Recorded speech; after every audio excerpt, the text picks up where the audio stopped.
사무엘상 4장 1절에서 11절까지의 말씀입니다. 사무엘이 선지자로 인정받고 있었지만 엘리와 그 아들들이 이스라엘의 제사장으로 있었기 때문에 사무엘이 아직은 이스라엘 전체의 의사결정에 관여하지 못하는 상황 가운데 블레셋과의 전쟁이 벌어지게 됩니다.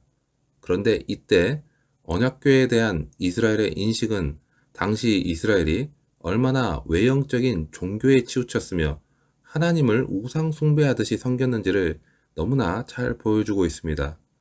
이스라엘은 블레셋과의 전투에서 4,000명이라는 큰 피해를 보며 참패하게 됩니다. 이스라엘 장로들은 이 패배의 원인을 하나님의 부재로 여겼고 언약궤를 전쟁터로 가져오면 승리할 수 있다는 생각을 했습니다. 그들은 언약궤를 단순히 하나님의 임재를 상징하는 도구가 아니라 그 언약궤 자체로 신성한 힘을 가진 어떤 부적처럼 여겼습니다. 이스라엘 백성들은 언약궤를 하나님의 임재를 상징하는 도구가 아니라 그 자체로 신적인 능력을 가진 물건으로 오해한 것입니다. 그들은 언약궤를 앞세우고 나아가면 하나님께서 자동적으로 그들과 함께 하시고 전쟁의 승리를 안겨주실 것이라고 생각했습니다. 그러나 이들의 믿음은 분명히 잘못된 믿음이었습니다. 언약궤는 하나님의 임재를 상징하는 도구일 뿐 그 자체가 하나님은 아니었습니다. 언약궤에 대한 이러한 오해는 이스라엘 백성들을 미신적인 숭배에 빠지게 만들었습니다. 즉, 상징을 숭배의 대상으로 왜곡한 것입니다. 이스라엘 백성들은 하나님의 법을 지킴으로써 이스라엘의 복을 누리게 된다는 신앙의 본질을 망각하고 언약궤가 있으면 승리한다는 형식적인 신앙에 빠졌습니다. 그들은 하나님의 말씀에 순종하는 삶이 아니라 눈에 보이는 형식적인 것에만 의존했습니다. 이것은 순종이라는 핵심의 가치를 놓치고 형식적인 행위에만 집중하는 잘못된 신앙 형태를 보여줍니다. 이러한 형식주의는 우리를 신앙의 본질에서 점점 멀어지게 할 수 있습니다. 우리는 예배의 순서나 형식에만 집중한 나머지 예배의 그 진정한 의미를 놓칠 수 있습니다.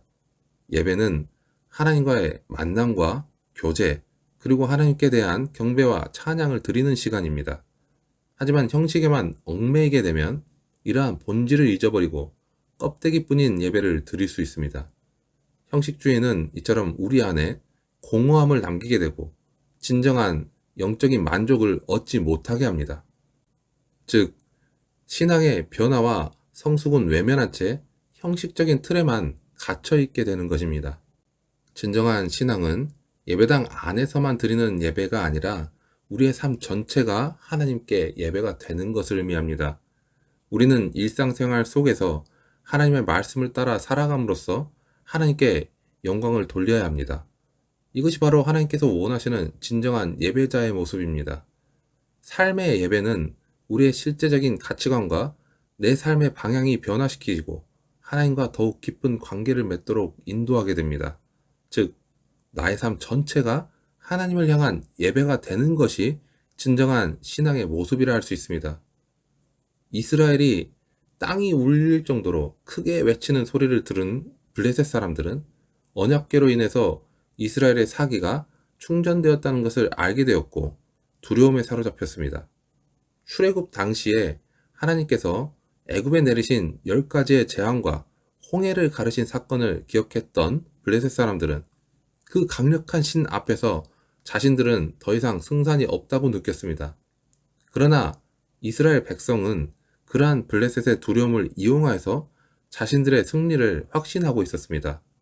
그들은 언약궤가 곧 하나님이다 라고 믿고 있었고 그 언약궤의 힘에 의지하면 마치 요수아가 가나안 족속들을 멸망시켰던 것처럼 블레셋을 이길 수 있다고 착각했습니다.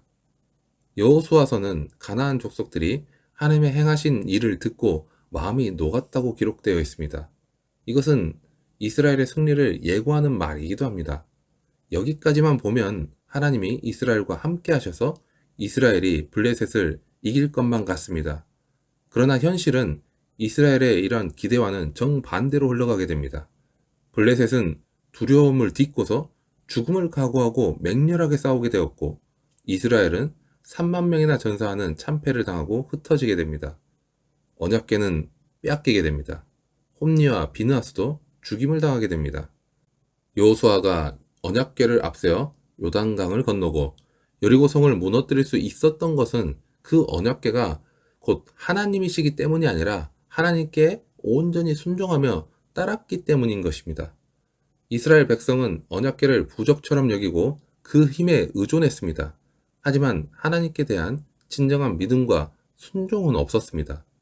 그들의 신앙은 눈에 보이는 껍데기만 남아 있었고 그 중심에는 참된 신앙이 없는 상태였습니다. 이런 상황에서는 하나님의 도움을 얻을 수 없습니다. 참된 믿음이 아니라 껍데기의 신앙만 있으면 하나님의 이름이 오히려 모욕을 당하게 됩니다. 그들의 이러한 모습은 오늘날 우리에게도 큰 경각심을 불러일으킵니다. 우리 역시 헛된 껍데기 신앙에 빠져 영적 전투에서 패배할 수 있기 때문입니다. 블레셋과의 전투에서 패배하자 이스라엘 장로들은 여호와께서 어찌하여 이스라엘을 패하게 하셨는지를 탄식하며 그 이유를 물었습니다. 그들은 패배의 원인을 하나님의 능력의 부족이나 블레셋의 강함에서 찾으려고 했지만 진정한 이유는 다른 곳에 있었습니다. 바로 이스라엘 백성들의 불순종이었습니다. 패배의 근본적인 원인은 엘리 제사장의 두 아들 홈니와 비느하스의 죄악 때문이었습니다. 그들은 하나님의 제사를 멸시하였고 재물을 강탈하였고 회막 문에 소종도는 여인들과 동침하는 것과 같은 너무나 큰 죄악을 일삼았습니다. 하나님께서는 이미 그들의 죽음을 예고하셨고 엘리 제사장의 죄악을 묵과하지 않으실 것이라는 경고까지 하셨습니다. 엘리 제사장은 하나님보다 아들들을 더 귀중히 여겨서 그들의 범죄를 막지 못했고 그로 인해서 가문의 저주를 받을 것이라는 예언 또한 받은 상태였습니다. 이스라엘은 아이성 전투에서도 아간의 범죄로 인해서 패배를 했습니다. 이처럼 이스라엘의 영적 전쟁은 하나님 앞에 죄가 있으면 패배할 수밖에 없다는 것을 계속해서 보여주고 있습니다. 죄가 있는 곳에 거룩하신 하나님이 함께 하실 수 없기 때문입니다. 불순종은 단순히 하나님의 말씀을 어기는 것뿐만이 아니라 하나님을 경외하지 않고 자기 뜻대로 행하는 모든 태도를 포함합니다. 불순종은 교만과 욕심, 그리고 불신앙, 우상 숭배와 같은 다양한 모습으로 나타날 수 있습니다. 이스라엘 백성은 언약궤를 부족처럼 여기고 그 힘에 의존하려고 했지만 이것은 하나님에 대한 진정한 믿음과 순종이 없는 불순종의 모습이었습니다. 이스라엘 백성들은 하나님께 간절히 기도하고 도움을 구하는 대신에 그렇게 자신들의 생각과 계획에 따라서 언약궤를 전쟁터로 가져간 것입니다. 이들의 행보는 기도의 자리를 떠나서 자기의 뜻대로만 행하는 이스라엘의 모습을 적나라하게 보여주고 있습니다. 기도는 하나님과의 소통의 통로이고 우리가 하나님의 뜻을 깨닫고 하나님의 도우심을 구하는 중요한 수단입니다.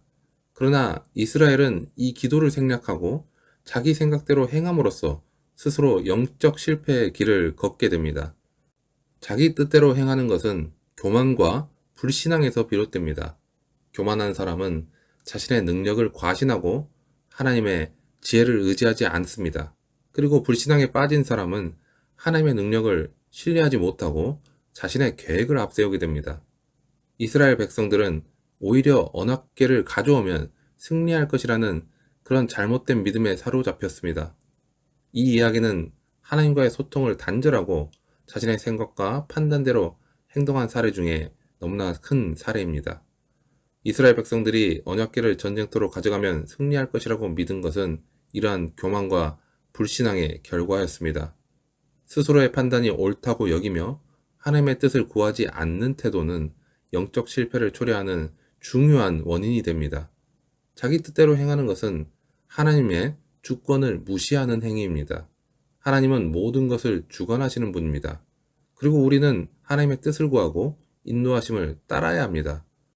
그러나 이스라엘 백성들은 하나님의 주권을 인정하기보다는 자신들의 방법을 고집하면서 신앙을 자기 중심적으로 변질시켰습니다. 하나님을 전적으로 신뢰하는 대신에 하나님을 자신들의 목적을 이루기 위한 도구로 여겼던 것입니다. 이러한 태도는 결국 하나님과의 관계를 단절시키게 되고 영적인 방황으로 이어지게 됩니다. 하나님께 순종하는 삶은 겸손한 태도를 바탕으로 합니다. 그러나 자기 뜻대로 행하는 사람은 하나님의 주권을 인정하지 않고 스스로 주인이 되어서 자신의 삶을 살아가려고 합니다. 기도 없이 자신의 뜻을 따르는 행동은 영적인 무지와 어리석음에서 비롯되는 것이고 결과를 예측하지 못하는 오만함을 드러내게 됩니다. 우리는 스스로의 지혜로 하나님의 뜻을 온전히 깨달을 수 없습니다. 그리고 미래의 결과를 예측할 수도 없습니다. 그러나 이스라엘 백성들은 자신의 판단이 옳다고 믿고 하나님의 뜻을 구하지 않았습니다. 그 결과로 그들은 패배를 경험하고 비참한 상황에 빠지게 되었습니다. 이렇듯이 영적인 무지는 잘못된 선택으로 이어지게 되고 결국 영적인 실패를 초래하게 됩니다.